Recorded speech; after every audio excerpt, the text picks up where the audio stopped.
no próximo dia 13 de agosto, começam as inscrições para o concurso público do Tribunal de Justiça de São Paulo para o cargo de escrevente judiciário. O valor da taxa de inscrição é de R$ 81.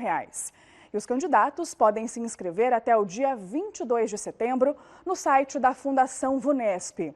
Não há vagas imediatas, apenas um cadastro de reserva. E o salário é atraente, R$ 6.345, mais benefícios, como auxílios alimentação, saúde e transporte.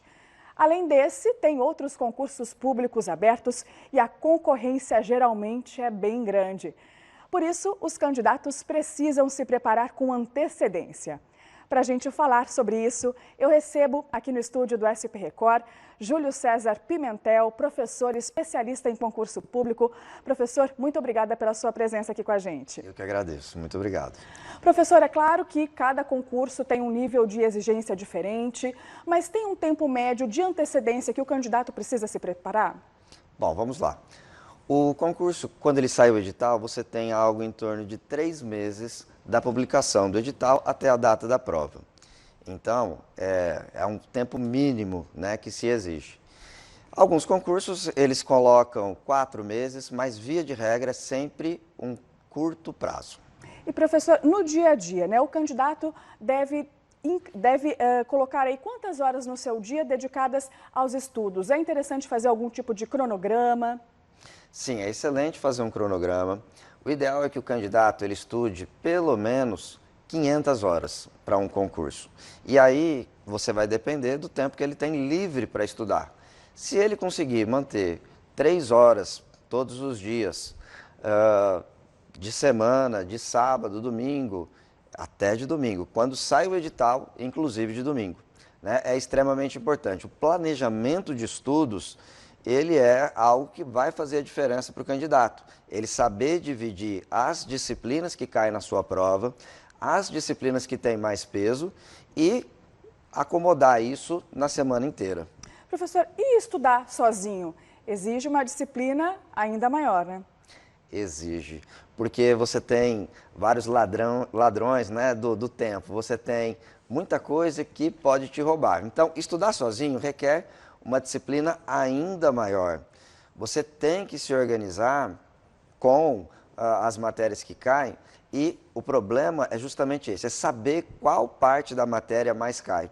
O candidato que ele está começando, estudando sozinho, nem sempre ele tem todo esse know-how, né? E às vezes ele acaba estudando a mais ou estudando matéria que não cai.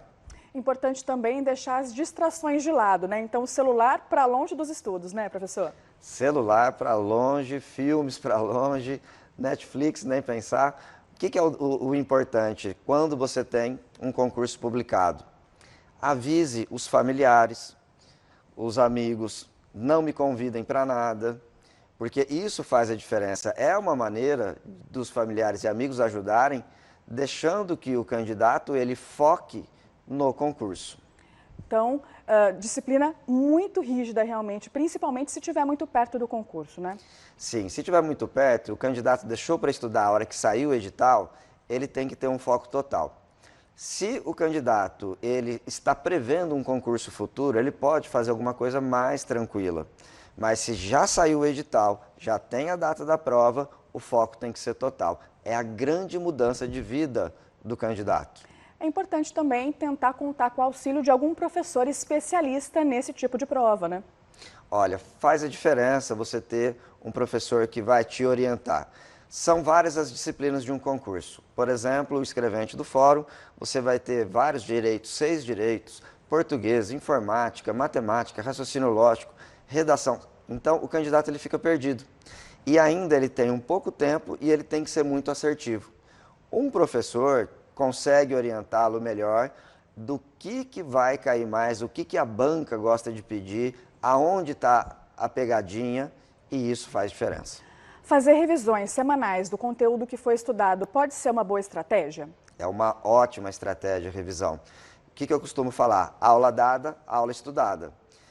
Passado uma semana, você faz uma revisão novamente. Outra coisa que é extremamente interessante são simulados. Você simular a prova. Mas simular a prova é simular inclusive o dia da prova, aquele domingo da prova. Ah, a prova é no período da tarde, então eu vou me organizar para fazer as 5 horas de prova, como se fosse o dia da prova. E é importante focar em uma opção só de concurso ou abrir o leque de opções? O que é melhor? É assim, isso é relativo, porque dependendo do concurso que você vai prestar, ele é muito voltado, por exemplo, para o direito. Então, concursos que caem bastante direito, vai fazer sentido.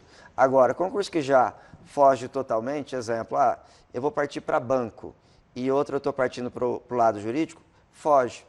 Então, às vezes, focar numa determinada área faz sentido. E aí, por exemplo, o banco, eu vou estudar para o Banco do Brasil, para a Caixa Econômica Federal, aí tudo bem. E lidar com a parte emocional também é um desafio grande, né? É, emocional, gente, é um desafio. Porque conforme vai chegando a data da prova, o volume de matéria é muito grande e, às vezes, o aluno ele não vê que ele está dando conta e aí o estresse começa. Por isso que eu digo, planejamento é tudo. Se você pretende ser um concurseiro, não espere o edital sair, porque você consegue estudar todo o volume com calma.